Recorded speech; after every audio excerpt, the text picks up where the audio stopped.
ትላንትና ባደረግነው የመጨረሻ ምልመላ 23 ለብሔራዊ ቡድን የሚሆኑ ተጫዋቾችን መርጠን ጨርሰናል። የኢትዮጵያ ብሔራዊ ቡድን በ2027 የአፍሪካ ዋንጫ ቅድመ ማጣሪያ ከሳኦ ቶሜና ፕሪንሲፔ ለሚያደርጋቸው የደርሶ መልስ ጨዋታዎች አሰልጣኝ ዮሐንስ ሳህሌ ለ23 ተጫዋቾች ጥሪ አቅርበዋል። የኢትዮጵያ ብሔራዊ ቡድን የተጫዋቾች ምርጫን በታሪክ ለመጀመሪያ ጊዜ አሰልጣኝ ዮሐንስ ሳህሌ በቀጥታ ስርጭት ይፋ ያደረጉበትም ሆኗል። አሰልጣኙ ከኢትዮጵያ ፕሪሚየር ሊግ ከ10 ክለቦች፣ ከውጭ ሀገራት ሊግ ከ2 ክለቦች በአጠቃላይ ከ12 ክለቦች በተውጣጡ ተጫዋቾች ብሔራዊ ቡድናቸውን አዋቅረዋል። የሊጉ መሪ ሲዳማ ቡና፣ መቻል፣ ኢትዮጵያ መድን፣ አዳማ ከተማና ድሬዳዋ ከተማ ሶስት ተጫዋቾችን አስመርጠዋል። ፋሲል ከነማ 2 ተጫዋቾችን ሲያስመርጥ ሐዋሳ ከተማ፣ ነገሌ አርሲ፣ ኢትዮጵያ ቡና፣ ወልዋሎ ዓዲግራት ዩኒቨርሲቲ እንዲሁም አልሸባብና አልአረቢ አንዳንድ ተጫዋቾችን ያስመረጡ ክለቦች ናቸው። በፋይናንስ ችግር ውስጥ የሚገኘው የኢትዮጵያ እግር ኳስ ስኬታማው ክለብ ቅዱስ ጊዮርጊስ አንድም ተጫዋች ለብሔራዊ ቡድን ሳያስመርጥ ቀርቷል። በ23 ተጫዋቾች ዝርዝር ውስጥ በኦማን ሊግ ለአልሸባብ የሚጫወተው ከነአን ማርክነህና በሳውዲ አረቢያ ሁለተኛው የሊግ እርከን ለአልአረቢ የሚጫወተው ጋቶች ፓኖም ከውጭ ሀገራት ክለቦች ሲመረጡ፣ ቀሪዎቹ 21 ተጫዋቾች ከሀገር ውስጥ ክለቦች በስብስብ ውስጥ ተካተዋል። ግሩም ሀጎስ ከመቻል፣ ካቤ ብዙና ከነገሌ አርሲ፣ ብሩክ እንዳለ ከወልዋሎ ዓዲግራት ዩኒቨርሲቲ እና የአዳማ ከተማው ብዙአየሁ ሰይፈ ለመጀመሪያ ጊዜ ለኢትዮጵያ ብሔራዊ ቡድን ጥሪ ቀርቦላቸዋል። በአሰልጣኝ ዮሐንስ ሳህሌ ምርጫ መሰረት በግብ ጠባቂ ቦታ ላይ የኢትዮጵያ መድኑ አቡበከር ኑራ፣ የድሬዳዋ ከተማው ፍሬው ጌታሁንና የሐዋሳ ከተማው ሰኢድ ሀብታሙ ጥሪ ቀርቦላቸዋል። በግብ ጠባቂዎች 3 የመረጥን ሲሆን አቡበከር ኑራ ኢትዮጵያ መድን፣ ፍሬው ጌታሁን ድሬዳዋ ከተማ፣ ሰኢድ ሀብታሙ ሐዋሳ ከተማ። ከሊጉ የ23 ሳምንታት ጨዋታዎች በ22ቱ የተጫወተውና ዘንድሮ ከሁሉም ኢትዮጵያውያን ግብ ጠባቂዎች የበለጠ 1980 ደቂቃዎችን የመጫወት ዕድል ያገኘው ሰኢድ ሀብታሙ ጥሪ ደርሶታል። የሐዋሳ ከተማው ግብ ጠባቂ በሊጉ 14 ጎሎችን ብቻ በማስተናገድ እስካሁን የግብ ጠባቂዎችን የክሊንሽት ደረጃ እየመራ ይገኛል።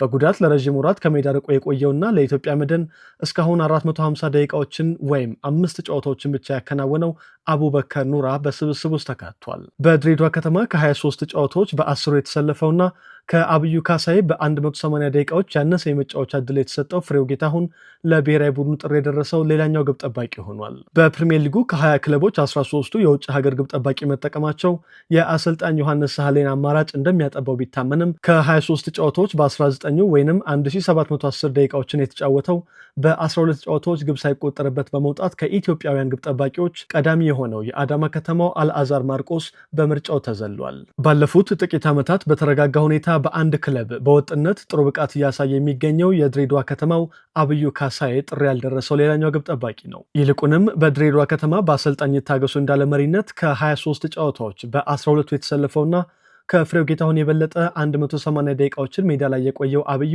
ሳይካተት ቀርቷል። በኢትዮጵያ ፕሪሚየር ሊግ በ22 ጨዋታዎች 1890 ደቂቃዎችን የተጫወተው 20 ግቦች ብቻ ተቆጥሮበት እስካሁን ከኢትዮጵያውያን ግብ ጠባቂዎች በሊጉ ከሰኢድ ሀብታሙ በመቀጠል ጥቂት ጎሎች የተቆጠሩበት የሸገር ከተማው ባህሩ ነጋሽ ጥሩ ያልደረሰው ሌላኛው ግብ ጠባቂ ሆኗል።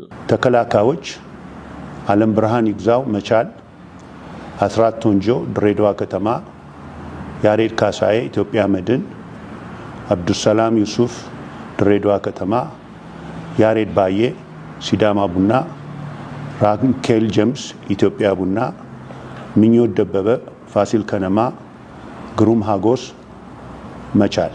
ዘንድሮ በተከናወኑት የኢትዮጵያ ፕሪሚየር ሊግ 23 ጨዋታዎች በሊጉ 13 ጎሎች ብቻ ተቆጥሮበት የፕሪሚየር ሊጉ ምርጡ የተከላካይ ክፍል ካለው ኢትዮ ኤሌክትሪክ አንድም ተጫዋች አልተጠራም። 14 ጎሎች ተቆጥሮበት የሊጉ ሁለተኛው ምርጥ የተከላካይ ክፍል ባለቤት ሐዋሳ ከተማ በመሃል ተከላካይ ቦታ ወንድማገኝ ማዕረግና በረከት ሳሙኤልን፣ ሌላኛው 14 ጎሎች የተቆጠሩበት ነገሌ አርሲ ከመከላከል በተጨማሪ 3 ጎሎችን ያስቆጠረው ሮሆቦት ስላሎን ማስመረጥ አልቻሉም።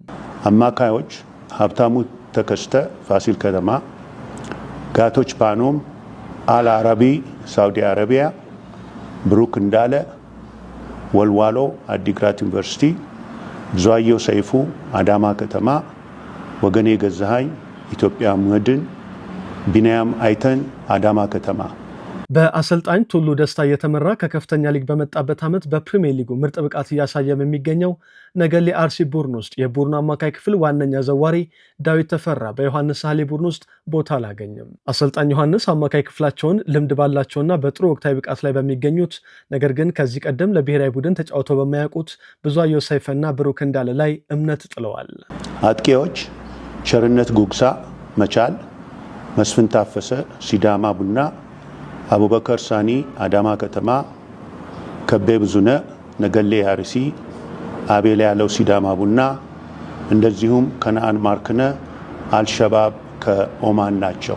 በኢትዮጵያ ፕሪሚየር ሊግ ዘንድሮ ከአቤል ያለው እኩል 9 ጎሎችን ያስቆጠረው የኢትዮጵያ ንግድ ባንኩ አዲስ ግዳይና በአንድ ጎል ብቻ አንሶ በ8 ጎሎች ለከፍተኛ ጎል አስቆጣሪነት እየተፈካከረ የሚገኘው በቅርቡ ፋሲል ከነማን የተቀላቀለው ታምራት እያሱ በስብስብ ውስጥ አለመካተታቸው አስገራሚ ሆኗል። ጥሪ የተደረገላቸው ተጫዋቾች የኢትዮጵያ ፕሪሚየር ሊግ 24ኛ ሳምንት ጨዋታዎች ከተጠናቀቁ በኋላ ልምምዳቸውን እንደሚጀምሩም አሰልጣኙ ገልጸዋል። የኢትዮጵያ ብሔራዊ ቡድን በ2027 የአፍሪካ ዋንጫ ቅድመ ማጣሪያ ከሳኦቶሜና ፕሪንሲፔ ጋር የሚያደርጋቸው የደርሶ መልስ ጨዋታዎች የመጀመሪያው ዙር በሳኦቶሜ የሜዳ ምርጫ በሞሮኮ ኤል አብዲ ስታዲየም መጋቢት 18 ከምሽቱ 1 ሰዓት ይካሄዳል። የመልሱ ጨዋታ ደግሞ በድሬዳዋ ኢንተርናሽናል ስታዲየም መጋቢት 22 ከቀኑ 10 ሰዓት ጀምሮ ይከናወናል።